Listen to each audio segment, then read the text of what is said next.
Estamos aqui para dar voz ao povo, em defesa dos cidadãos, pela dignidade humana. Todos temos deveres, mas também todos temos direitos. Será que existe justiça? Isto é o povo a falar. Olá, muito boa noite e bem-vindos a mais um Isto é o Povo a Falar. O nosso convidado de hoje foi membro fundador do partido, foi candidato à presidência da República apoiado pelo partido, é autarca pelo partido e é atualmente também candidato à presidência desse mesmo partido. Estamos a falar de Tiago Maia Gonçalves, do Iniciativa Liberal. Muito boa noite, Olá, Tiago. boa noite, João. Obrigado por estares aqui connosco uma vez mais. Tiago, indo direito ao assunto, no teu manifesto falas em Unidos pelo Liberalismo e tens três palavras-chave: coragem, inovação e liberdade. Desculpa colocar isto em cima da mesa. Eu achava que isto, num partido liberal, seria uma verdade de La Palice. É necessário alguém que defenda estas três vertentes no Iniciativa Liberal? Bom, em primeiro lugar, João, quero-te agradecer o convite e eu estar aqui. É com imenso gosto que volto à Curiacos TV e ao programa Isto é o Povo a Falar. De facto, essas três palavras representam o que eu considero, e nós consideramos nesta candidatura, uma matriz essencial de um partido liberal, de facto. E poderia parecer, de facto, que um partido liberal já teria no seu código genético incorporado estas questões. Mas, como qualquer organização, a organização depende de pessoas e depois das pessoas também depende de liderança e depende de abordagens de gestão, depende de processos e instituições que se estabeleçam dentro dessa organização. E é um pouco por aí que, na verdade, estaremos aquém, quer na questão da coragem, a coragem de assumirmos o Partido Liberal que somos e fazer representar isso em ação, quer interna, quer externa, quer também na comunicação. Portanto, a questão também da liberdade, como é evidente, e a liberdade reproduz em múltiplos aspectos. É o que defendemos para o país, é também o que temos de estar a aplicar dentro do partido, em termos de liberdade de opinião, em termos de liberdade de ação dos membros, dos núcleos territoriais e dos próprios órgãos. E, portanto, de facto, no que é o cenário atual do partido, nós, enquanto membros de base, os que estamos a fazer mover esta candidatura dos Unidos pelo Liberalismo, acreditamos que há muito a melhorar nesses variedíssimos aspectos. E é por isso, de facto, que nos estamos a apresentar de forma transparente perante os membros, para que eles entendam desde a primeira hora o que devíamos defender, que somos uma alternativa, não é? Não há que esconder. Um partido liberal é também, por natureza, um partido plural e aberto a várias opções, não é? E, assim sendo, é isso que nós estaremos a fazer e a posicionar perante os membros nos próximos meses, até janeiro, que é o período expectável em que iremos ter a convenção para as eleições internas dos órgãos do partido. Muito bem. Há um filósofo e matemático árabe, Al-Khazari, diz que tudo o que começa a acontecer tem uma origem. Onde é que está a origem da tua candidatura, sendo que não foi inocente eu mostrar o teu percurso dentro do partido, alguém que sempre esteve disponível para fazer o que as diferentes direções do partido necessitaram que tu fizesses? Onde é que está, por assim dizer, o momento Big Bang da candidatura de Tiago Maia Gonçalves? Bom, o Big Bang, segundo o que nos é transmitido pela ciência, pela física, é a origem mais longínqua, não é?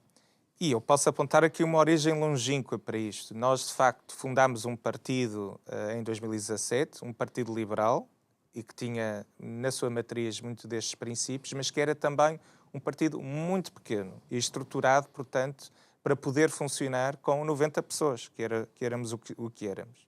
O que é que isto significa na prática? É que, de facto, isto é positivo. Aquele partido de 90 pessoas, fundado em finais de 2017, teve um crescimento exponencial e muito sucesso nos anos seguintes. Isto é altamente positivo. Aliás, até nós, esses 90 que estávamos em 2017 na convenção fundadora, se calhar não imaginávamos o quão depressa íamos estar a transmitir a mensagem liberal com sucesso no país. Não é? Só que a estrutura e o nosso funcionamento não conseguiu acompanhar o que foi este crescimento exponencial.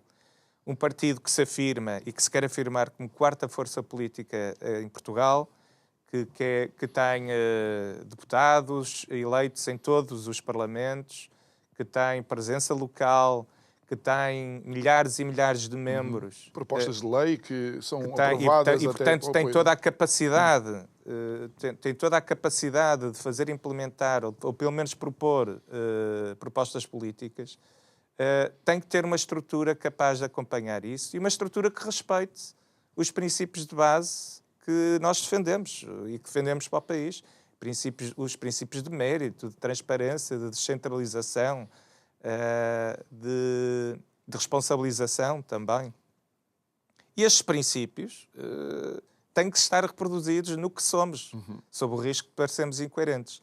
E, de facto, e agora vou falar de uma origem já não tão longínqua, vou falar do Estado atual, de facto, consideramos que no Estado atual o partido está a ser incapaz de dar resposta ao cumprimento destes princípios que acabo de relatar. E volto a repetir, mérito, transparência, descentralização... Comunicação. Sim. E esse é um dos vetores onde também estamos a falar, em que, por exemplo, estamos a perder o foco do que deve ser um partido liberal, que é transmitir as suas ideias e basear a sua comunicação nas suas ideias. E também aí pensamos e penso que há um desvio do foco na comunicação atual e temos que recuperar, portanto, o que éramos enquanto partido, também nesse aspecto de comunicação, que sempre foi muito disruptiva, muito fora da caixa, sem medo de arriscar, mas sempre centrada no ideário liberal. Olha, Tiago, deixa-me partilhar 2 momentos em que aquilo que era o meu imaginário do Partido Liberal, para mim foi quase como descobrir que não existia o Pai Natal. Número 1, o Congresso, o famoso Congresso, em que me pareceu bastante triste a imagem que o Iniciativa Liberal deu para fora, alguns laivos de censura, de incapacidade de discussão de ideias diferentes dentro do próprio partido, número 1. E número 2, a chegada do atual presidente Rui Rocha, que me pareceu em tudo uma sucessão dinástica. Achas que isto também pode ter impactado as mais de 400 pessoas que apoiam a tua candidatura? Não tenho dúvidas, mas eu até enquadraria de uma forma ligeiramente diferente, mas indo diretamente às questões que colocas, não vou fugir delas. De facto, e eu tive a oportunidade de fazer essa crítica no momento quando poucas horas depois do João anunciar que se iria demitir, saber-se que havia uma candidatura do Rui, candidatura essa que depois foi imediatamente também validada pelo João. De facto, isso foi merecedor de crítica. Eu fiz essa crítica na altura porque dá esse sinal de sucessão dinástica. E, independentemente das intenções, a verdade é que a política, e também a política interna, também é muito percepção. E claramente essa percepção ficou colada ao nosso partido até aos dias de hoje. Tanto que até estás aqui a fazer essa pergunta, é porque de facto essa percepção foi gerada. Isso é um primeiro momento preocupante, não é? O desenrolar da convenção, eu não vou... Uma convenção também não é suposto ser um espaço de unanimismo. Claro. e, portanto, apesar de alguns líderes partidários pretenderem Vocês são isso... liberais, não são anárquicos, Exato. não é? Pronto, eu Sim, entendo, mas somos liberais. Também, naturalmente, uma convenção não tem que ser um espaço de unanimismo e, portanto, é natural que naquela convenção houvesse vozes discordantes sobre várias matérias. O que eu lamento que tenha ocorrido, e nesse aspecto eu devo destacar, por exemplo, que a nossa última convenção, que se destinou à discussão de estatutos e de programa, nesse aspecto correu muito melhor, foi muito mais centrada ao que era, efetivamente, os pontos de ordem de trabalhos e uma discussão orientada para os diferentes pontos de vista sobre os estatutos e depois sobre o programa. De facto, o que ocorreu na Convenção Eleitoral, infelizmente, ultrapassou um pouco isso. Eu também não vou associar isso a processos de más intenções das pessoas necessariamente, porque, na verdade, isso é mais um sinal de que ainda éramos, e se calhar ainda somos, um partido com bastante imaturidade. Isso explica-se, desde logo, por uma razão que é positiva na sua base. Nós somos um partido que pudemos atrair muita gente que nunca tinha tido envolvimento político, não é? E, portanto, também não tinha experiência de o fazer, não é? De estar numa convenção, de perceber o contexto da intervenção política, todos esses contextos. Por outro lado, também aconteceu algo que isso já não é positivo, que foi um exercício de polarização, que foi muito exacerbado naquela convenção. E é por isso que um dos vetores essenciais da candidatura Unidos pelo Liberalismo está no nome. Nós queremos e estamos muito dedicados, por múltiplos aspectos e muitas medidas que estamos a propor, até por quase uma abordagem, uma cultura de gestão que queremos impor ao partido. Nós estamos muito focados em garantir que estejamos unidos. E estar unidos não significa estar unânimes. Exatamente. Mas... Olha, Tiago, e aproveito porque vejo aqui também naquilo que foi o teu discurso de avançar para a candidatura, onde falas em liberdade de expressão individual como pilar, depois falas sem dividir, mas somando, todas as vozes contam. E quando olhamos para um partido liberal que somou pessoas com tantas boas ideias, isto é um sinal para pessoas e talentos como a Carla Castro ou o Paulo Carmona, que de alguma forma depois se desiludiram com o rumo do partido? Bom, quer a Carla, quer o Paulo, em concreto, terão as suas razões muito pessoais associadas à sua saída do partido. Eu considero-os excelentes ativos e deram muito ao partido, poderiam continuar a dar ao partido, mas naturalmente também tomaram uma opção pessoal que só tenho que respeitar. Mas isso, independentemente agora da Carla e do Paulo, o que eu posso dizer é que também me parece que nós, enquanto partido, e em particular nos últimos tempos, temos sido incapazes de atrair, de facto, esse tipo de pessoas, capazes de contribuir, e até não tem que ser necessariamente membros. Nós, no formato que tínhamos do Gabinete de Estudos, incluíamos muitos contributos de pessoas externas que não tinham que ser necessariamente... Civil. E era um processo altamente participado de construção de programas, de construção de projetos de lei ou de iniciativas legislativas. Era um processo que os membros conheciam e sabiam e estavam envolvidos neles. E perdemos isso, por exemplo, é um exemplo de algo que estamos a fazer diferente e, do meu ponto de vista, não estamos a fazer melhor. Podes só contextualizar e explicar aos nossos telespectadores e ouvintes o que é que mudou nesse sentido? Como é que o Iniciativa Liberal construía o seu programa, a sua visão para o país e como é que está a ser feito agora? Pois, exato. Nós, desde a origem, sempre tivemos um processo muito participado. O nosso manifesto, o nosso programa político, resultou naturalmente de documentos base, mas muito discutidos e de forma ampla no partido, mas depois levados aos membros com incorporação múltipla de contributos por processos participativos. Depois também estabelecemos uma estrutura, que era o Gabinete de Estudos, e que a Carla esteve a liderar durante bastante tempo, e que era a representação disso de uma forma estruturada. Múltiplos grupos de trabalho envolvendo membros. Os membros que quisessem participavam naquilo portanto, sobre variadíssimos temas, ia trabalhando quer programa, quer também contribuindo para o trabalho, para a atividade parlamentar. Isso estava muito claro e definido. Os membros sabiam e recebiam input sobre os seus contributos e sabiam da forma como estavam a contribuir e viam o seu trabalho incorporado na atividade do partido. E nós queremos recuperar isso. Nós queremos recuperar esta abordagem para o trabalho das nossas ideias. Infelizmente, no último tempo foi tomada uma decisão estratégica que estava representada na moção de estratégia global da atual liderança e, portanto, naturalmente, é natural que tenha sido executada essa estratégia, que foi a constituição do iLab, que era uma versão deste gabinete de estudos, mas que definitivamente não soube incorporar este modelo participativo e aberto e mais transparente sobre perceber como é que trabalhamos mais estas uma ideias. Cúpula do que propriamente... Eu não tenho dúvidas nenhumas. O iLab é um nome giro, mas não... Eu não tenho dúvidas nenhumas em afirmar que, do ponto de vista de um membro de base, é para nós muito mais opaco e imperceptível a maneira como trabalhamos as ideias no partido, nomeadamente fazendo este comparativo.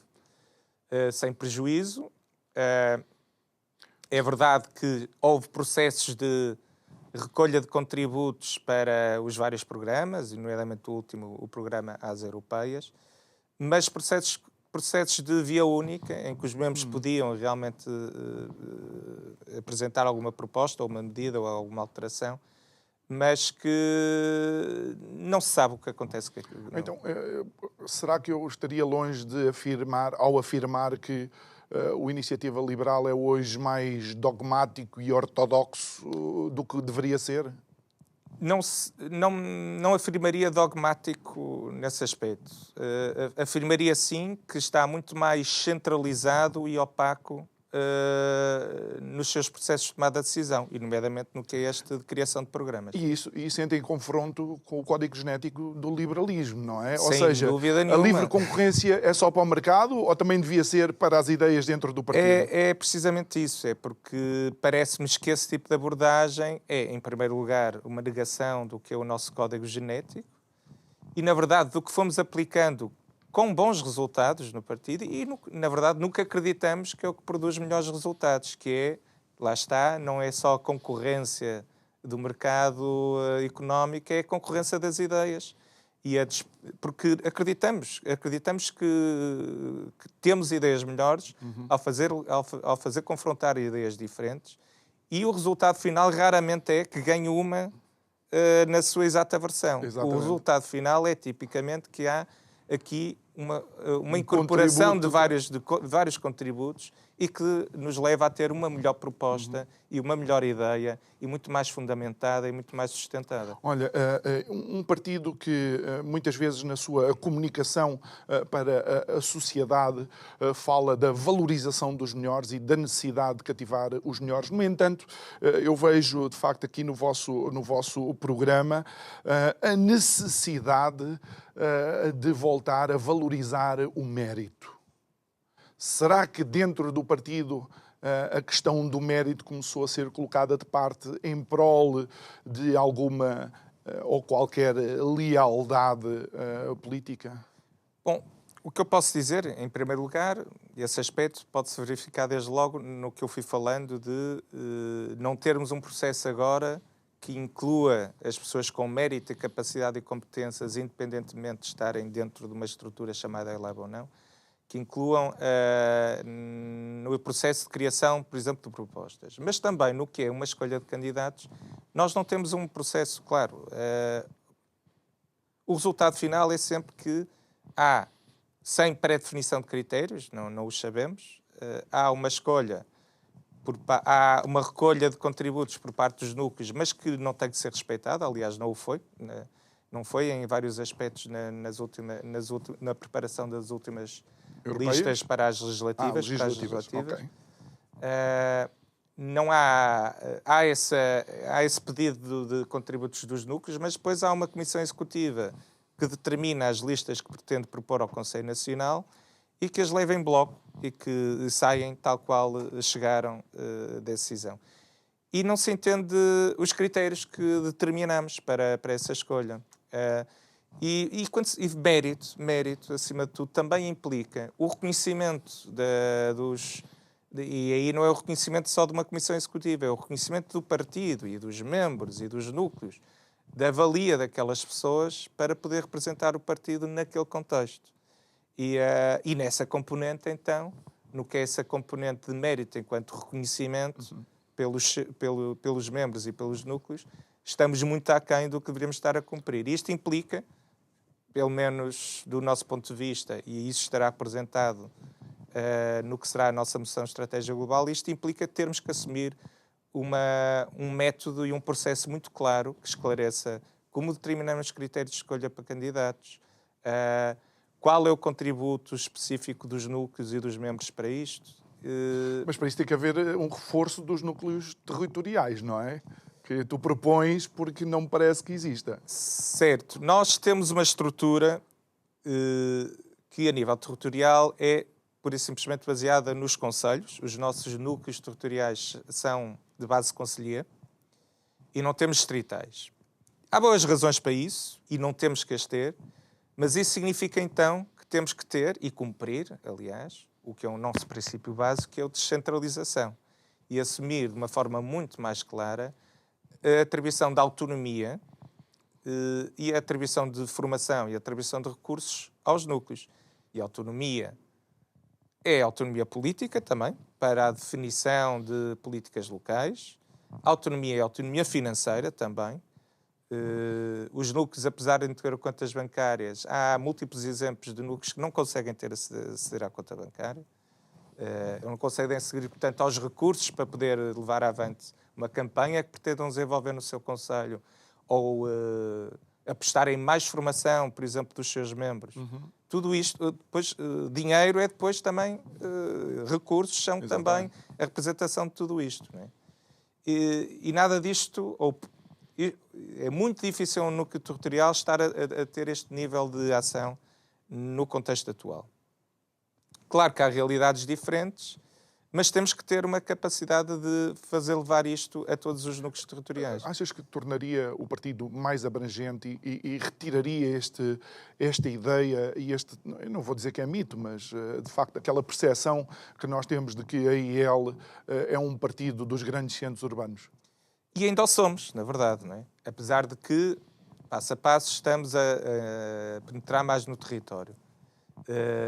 Mas claramente ainda estamos aquém de outros partidos nesse contexto, a nossa presença no território. E o território não é só o grande Porto e a grande Lisboa, sem dúvida nenhuma, não é? Há muito mais território, e território, aliás, para onde nós temos mensagem liberal para o interior, nós temos mensagem liberal para vários estratos socioeconómicos, temos é que sabê-la transmitir, e quem sabe transmitir, e quem vai saber transmitir, nomeadamente num contexto em que, enquanto partido, nós, Iniciativa Liberal, mas todos os partidos, a próxima grande disputa eleitoral sabida, não é? Poderão acontecer outras, mas a próxima grande disputa eleitoral sabida, que sabemos que acontecerá, serão as autárquicas, daqui a menos de um ano, na verdade. E percebendo isso, nós, enquanto Partido Iniciativa Liberal, temos que estar a perceber como é que estamos a fazer esta aceleração da capacitação dos núcleos, porque neste momento, em primeiro lugar, não temos a penetração territorial desejável ou comparável com outros partidos. E, em segundo lugar, também, mesmo onde há núcleos territoriais, há muitos que ainda não têm a massa crítica que lhe pudesse ser trazida por estas questões de mais autonomia, mais transferência de recursos e mais formação, que era onde nos devíamos estar a focar. Deixa-me aproveitar esta questão da comunicação, porque tu colocas aqui também em cima da mesa que nos últimos tempos o grande foco, o pilar do Iniciativa Liberal tem sido a questão dos impostos. É interessante porque vemos que neste Orçamento de Estado, de facto, os impostos que vão fazer ou desfazer o que quer que seja, mas tu dizes e escreves, enquanto propósito, tem pouco alcance, pouca amplitude e pouco arrojo. Achas que a questão dos impostos ou a questão de centralizar a comunicação nesta vertente limita o crescimento e a abrangência do partido? Sim, sem dúvida nenhuma. E, na verdade, eu repito o que já disse há pouco, a mensagem liberal é muito rica, é muito capaz de ter várias propostas diferenciadoras para múltiplos aspectos da vida das pessoas. E, portanto, não é só no aspecto da fiscalidade. Mesmo no aspecto da fiscalidade, isto não é só uma questão de baixar impostos. Isso é um aspecto pequeno, importante, mas pequeno, relativamente ao que pode ser reforma da fiscalidade. E nós, enquanto partido, e mesmo que não seja possível, e não vai ser, neste orçamento é claro e manifesto que não vai ser possível ter uma descida robusta dos impostos, mas se calhar há um campo de oportunidade, e espero que a Iniciativa Liberal o faça agora na discussão da especialidade, há pelo menos, com certeza, um campo de oportunidade para sermos defensores dentro da fiscalidade de mais desburocratização, mais simplificação, a mudança do paradigma da relação entre contribuinte e Estado. Há múltiplos aspectos que podem ser melhorados nesta matéria e que serão também especialmente impactantes para a vida das pessoas e das pequenas empresas. Mas aí tu dizes que falta arrojo ao partido, ou tu assumes que a tua candidatura vai ser arrojada nesse sentido. Porque, por exemplo, tu dizes, em vez de estarmos focados na diminuição dos impostos, devíamos ter como desígnio o aumento do PIB, por exemplo, acima da média europeia. A questão é mesmo essa, e nesse aspecto este orçamento é de novo uma oportunidade perdida nessa matéria. O que nós, Iniciativa Liberal, o que o país devia estar a fazer, do meu ponto de vista, e acho que do ponto de vista de um partido liberal, e portanto, o que nós devíamos estar a fazer, porque este é claramente será o grande desbloqueador de muitos dos problemas do país, era estar orientados para crescimento económico. E, nomeadamente, para sermos um país capaz de atingir um crescimento muito mais robusto do que está proposto agora neste orçamento, uma estimativa entre 1,8 a 2. Deveríamos estar a almejar atingir níveis de crescimento económico correspondentes a quase o dobro disto, porque, de facto, no cenário atual, vamos estar continuamente a perder para todos os nossos parceiros europeus. E devemos ter o foco do país e o foco, portanto, do orçamento, que é um mero instrumento. Um orçamento é um mero instrumento. Não significa que vai acontecer sequer. Para implementar uma estratégia, uma visão para o país. E essa visão do crescimento económico é o que devia suportar, é o que devia estar, no fundo, subliminar ou expressado em tudo o que forem as nossas propostas. Isto não é só fiscalidade, é a reforma da administração pública, é de facto a reforma também do que é o livre acesso à saúde e à educação, porque acreditamos que trazer a livre escolha e também levando autonomia de gestão às escolas e aos hospitais, acreditamos que isso trará ganhos de eficiência. A reforma da administração pública é absolutamente crucial. Isto implicará, provavelmente, assumir questões difíceis de perceber que se calhar temos muitos recursos humanos mal alocados no Estado, temos funções que estamos a desenvolver que não necessitamos estar a desenvolver, e essa reforma tem que ser entendida. Reforma laboral e também assumir de forma muito clara que um sistema, aliás, um sistema que é elogiado pela nossa esquerda, mas que não percebem que é um sistema liberal, que é o sistema dos países nórdicos, que é um sistema de flexi-segurança. É um sistema em que, objetivamente, a cristalização de um posto de trabalho não existe, que é o que nós temos no nosso país. Isto é altamente contraproducente para fomentar o mercado de trabalho, para contribuir para o aumento de salários. Eu acho que nós tínhamos de estar já muito mais à frente e olhar, por exemplo, para a inteligência artificial e para os postos de trabalho que a inteligência artificial vai substituir e onde é que podemos integrar. Sem dúvida nenhuma, pessoas, mas isto também só se consegue num mercado de trabalho capaz de ser altamente flexível. Exatamente. E, portanto, se uma função já não serve, o dessa pessoa poder sair e muito rapidamente estar a entrar noutra função, a estar a entrar numa formação que lhe garantirá estar a ter um emprego futuro e com bom salário. Tiago, eu sei que nós conversamos abertamente todas as questões. Não vou dizer que tentaste fugir, mas eu vou-te fazer uma pergunta, porque tem a ver com esta questão do orçamento. Achas que a Iniciativa Liberal envolveu-se por causa destas questões do diz que disse, eu disse, ele não disse, ninguém ouviu nada, numa tragédia grega?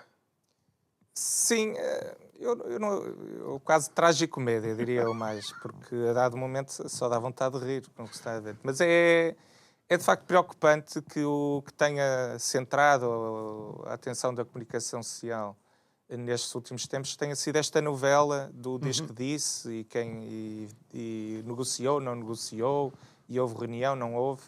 E de facto eu acho que nenhum partido devia estar focado nisso. Todos se meteram de alguma forma. E nesse aspecto a Iniciativa Liberal... Mas tu és candidato à presidência da IEL. E nesse aspecto também o Presidente atual, o Rui Rocha, aliás, fez em 2 entrevistas, nas suas últimas entrevistas, voltou a falar deste tema e eu, de facto, considero que é um erro, que é um erro fazê-lo, porque no final o que interessaria saber não é quem mentiu ou se mentiu mais ou quem mentiu menos. E a mim o que me interessa objetivamente é o que é o discurso público e depois se o discurso público se reproduz em ação. E, portanto, quaisquer conversas privadas podem ter ocorrido e a mim pouco me interessa. A mim o que me interessa saber é qual tem sido o discurso público sobre esta matéria. Relativamente ao Chega, o único discurso público que ouvi e que permanece é de que, de facto, não há acordo e não haverá integração do Chega no governo. E eu, do meu ponto de vista, então, isso parece-me bem.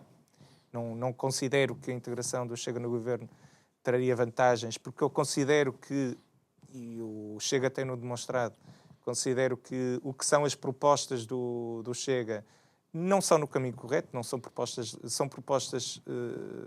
até em alguma medida iliberais, portanto não seriam as que eu defenderia, mas retirando esse aspecto, a mim o que me interessa é saber o que é que cada partido, de forma pública, afirma que vai estar a fazer e se é consequente. Ok, mas, Tiago, nesta questão, até o chat GPT diz que o orçamento é um orçamento de esquerda, ou seja, claramente a Iniciativa Liberal já tinha que se ter posicionado. Sem dúvida. E não há grandes conversas a ter. É nisso que se deve focar e não haja dúvidas nenhumas que há pouquíssima diferença entre este orçamento, nesta versão que é apresentada agora para a Generalidade, e os últimos orçamentos, e portanto os orçamentos deste ciclo socialista que fomos tendo. Não há grandes diferenças, isso é manifesto, e nesse sentido é claramente uma oportunidade perdida. E nesse aspecto também a Iniciativa Liberal, dentro da capacidade de influência que tem, que infelizmente nesta aritmética do Parlamento não é grande, o que devia estar a tentar fazer, do meu ponto de vista, era pelo menos levar este orçamento para um caminho de mais liberalização, se não na descida efetiva das taxas, pelo menos no que eu fui falando de simplificação, porque isto também, vamos lá ver, representa ideias que estão no governo da AD, no programa da AD. E, portanto, nesse aspecto até reforça a possibilidade de virmos exigir muitas destas medidas, se não a descida, tal como a pretendíamos, pelo menos algumas destas medidas, e ver se na generalidade algo melhora neste contexto de orçamento. Sem prejuízo. Este orçamento, na sua versão atual, é sem dúvida um orçamento equiparável a todos os outros que tivemos anteriormente. Portanto, o sentido de voto, no meu entender, se calhar deveria ser o mesmo. Muito bem. Olha, Tiago, vamos aqui a algumas das ideias que tu tens para o país e depois finalizamos novamente centrado no partido, porque a mim parece-me que sim, mudar o país, mas... primeiro mudar o partido. Para a saúde, nós vemos cada vez mais um número de seguros de saúde a aumentar, independentemente de, por exemplo, eu creio que o orçamento para a saúde em 10 anos já cresceu 50% ou mais, não sei, sim. Talvez mais. Quais são as propostas que pretendes apresentar nesse sentido? Nesse aspecto e na saúde, também temos que perceber o seguinte: nós não começamos do zero. Em nenhuma política começamos do zero, mas e então, em particular, muito menos na política de saúde. Não é? E, portanto, nós temos a consciência de que existe uma estrutura, que é o Serviço Nacional de Saúde. O acesso aos cuidados de saúde de forma universal está basicamente suportado neste sistema. E, portanto, é este sistema que nós devemos estar a pensar como reformá-lo. E não, por simplesmente... Acabar com ele e termos acabar um sistema nunca se de saúde acabaria, como mas como alguns considerá-lo... Estados americanos, que é única e exclusivamente por seguros de saúde, e que depois vemos pessoas que por 5 ou 10 dólares... Mas esse cenário nunca seria, e ok. a Iniciativa Liberal nunca propôs um cenário dessa forma, sejamos claros. Nunca o propôs, nem o propõe agora. Okay. Agora, temos de ter claro é também o seguinte, e isto é importante para depois pensarmos o paradigma que queremos implementar, é que o que existe atualmente é, de facto, este Serviço Nacional de Saúde e tudo está ali suportado. E ele tem inúmeros problemas e é por isso que temos um acesso universal aos cuidados de saúde que falha constantemente para com os cidadãos. Mas a base da reforma tem que estar ali. Um sistema, claramente o sistema que vier a ser implementado tem que, em primeiro lugar, estar a defender a liberdade de escolha ao utente de saúde. E isso implica, então, uma reforma muito profunda do atual SNS, porque o SNS será um prestador que estará aí dentro do campo de oferta para o utente de saúde poder escolher também. Mas tem que haver mais, então, autonomia de gestão, tem que se trazerem, tem que haver autonomia na contratação também, tem que se poder introduzir estímulos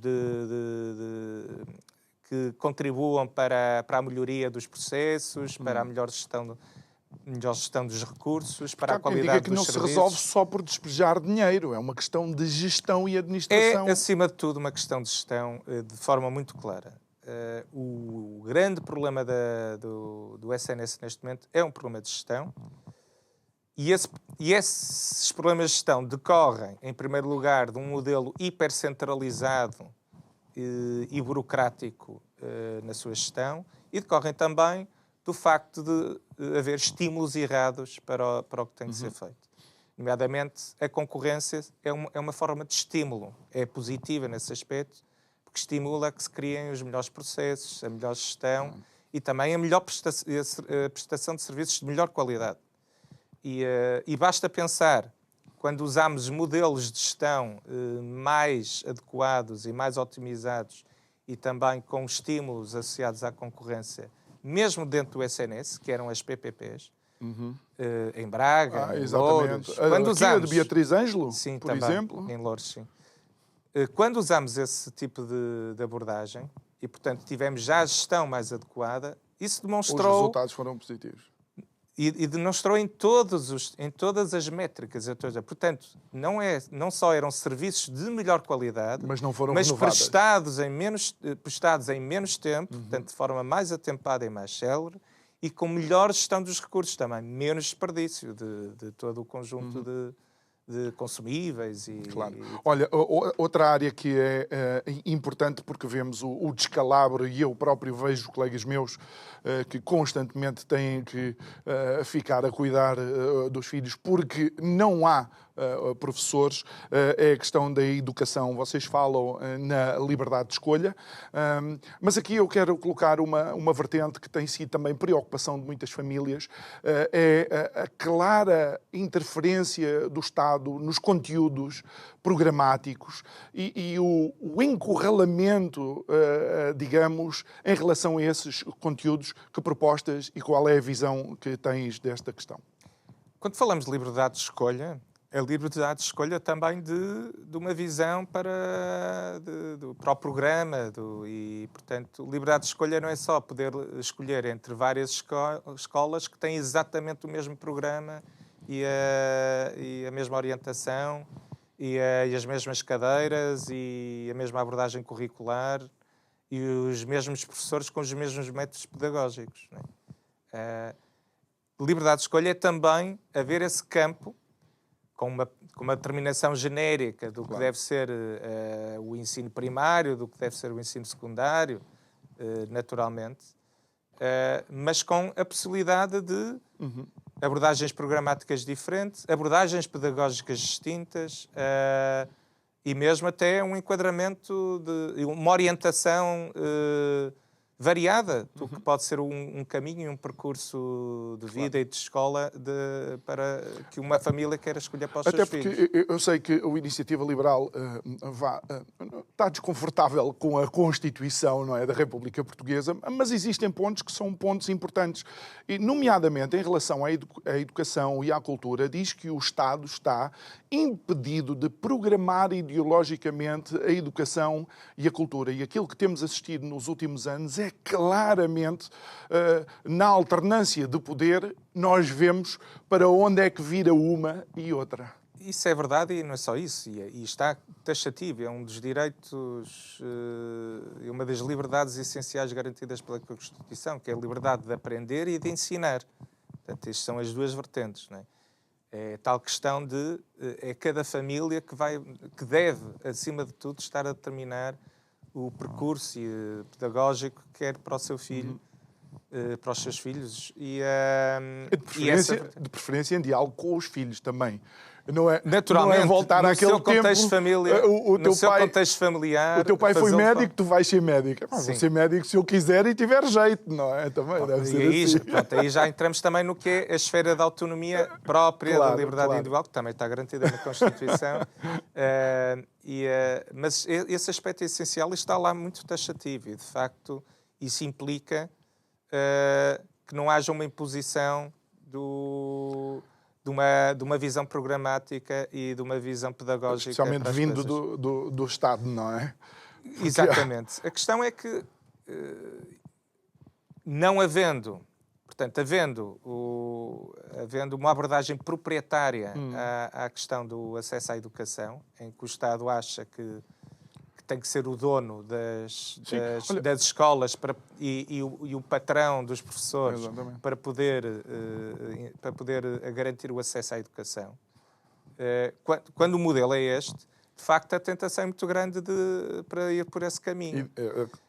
Se o modelo for o da liberdade de escolha, do cheque educação, já os estímulos serão diferentes. Depois vê-se nos rankings das escolas, que vale o que vale, mas vê-se nos rankings das escolas. Vale o que vale, mas tem algum valor e pelo menos demonstra uma coisa, que a escola pública está cada vez mais incapaz de, mesmo tendo um programa, de o cumprir até ao fim. Ainda antes de voltarmos ao partido, o último tema, digamos, destas tuas propostas, há sempre a questão, e os outros partidos tentam colocar às costas das propostas do IEL ou da IEL, ou das propostas liberais, que os nossos reformados vão ficar a ganhar menos e que a segurança social vai ser posta em causa. Os nossos reformados vão passar a ganhar menos e a segurança social está posta em causa agora, no preciso momento de hoje e com o sistema que estabelecemos. O sistema é insustentável, depende de contínuas e cada vez mais transferências do Orçamento do Estado e de outras soluções imaginativas, mas que representam isso. A transferência de recursos que não tinham sido postos no sistema para garantir a sua sustentabilidade. E, portanto, alguma reforma tem que ser feita. Claramente não é permanecer no sistema que temos e levar a que cada vez mais da componente do Orçamento do Estado e dos recursos que se retiram dos cidadãos e da atividade económica e da capacidade de investimento e da formação e da saúde para incorporar num sistema só para garantir a sua sustentabilidade. Só para colocar em contexto, segundo os números do ano passado, creio eu, cerca de 38% dos portugueses vivem no limiar da pobreza e mesmo após as transferências sociais, creio que ficamos entre os 16% ou 18% nesse mesmo limiar. Não é? Sim, mas aí, é bem verdade, infelizmente temos essa realidade, mas aí é fazer uma separação muito clara que é necessária fazer. Uma coisa é a ação social e perceber a necessidade de darmos resposta aos cidadãos com mais dificuldades nessa matéria e assumir isso, mas assumir isso de forma clara, então numa representação do que nós, enquanto comunidade e com os recursos que colhemos via impostos, vamos estar a dedicar a isto. Outra coisa é a estrutura da segurança social. E aí tem que haver uma separação clara. E a Segurança Social destina-se, no fundo, só ao que é o contributo de cada um de nós, né, para a nossa reforma. E a Segurança Social, nesse sentido, deve ser muito mais de base contributiva, portanto... Sim, não, a solidariedade é o que é, a componente solidária é o que está a fazer agora. Mas, acima de tudo, deve ser muito mais de base de capitalização, em que somos nós, cada um, também dentro do... E há sistemas, e há múltiplos sistemas onde isto pode acontecer. No fundo, o Estado pode só estar a obrigar, no fundo, a criar um sistema obrigatório de nível mínimo, e todos nós, com uma parte do nosso salário, estamos a contribuir para esse sistema, e depois dar liberdade às pessoas sobre o que querem fazer para além disso. E para isso há PPRs, para isso há fundos de seguros. O próprio Estado gera um fundo específico que é voluntário e que as pessoas podem aderir. Isso será sempre possível. Mas separar objetivamente o que depois é uma questão de resposta social ou de rede de segurança. Mas aí mínima. Vocês propuseram, por exemplo, uma disciplina de literacia financeira e que foi chumbada no Parlamento. Certo. Tiago, estamos nos últimos 3 minutos, sensivelmente, do programa. Tu mencionas que a tua candidatura é porque, na realidade, a própria direção atual não tem cumprido sequer com as suas próprias metas da moção de estratégia global.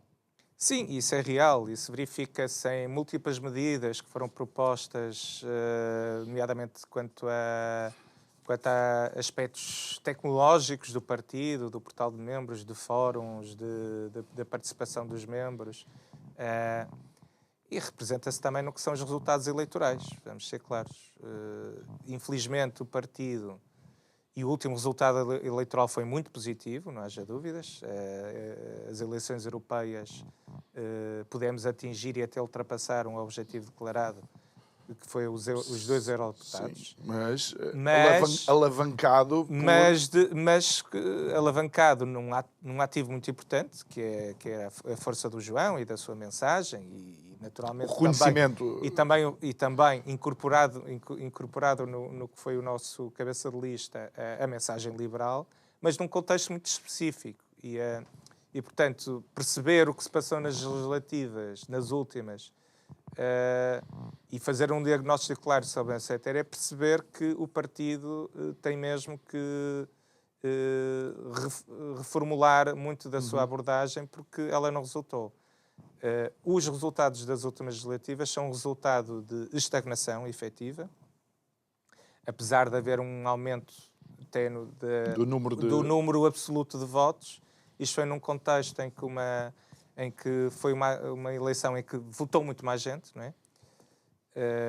E, portanto, em termos percentuais, na verdade, isto representa a estagnação. E, para além disso, há sinais muito claros de perda de eleitorado nos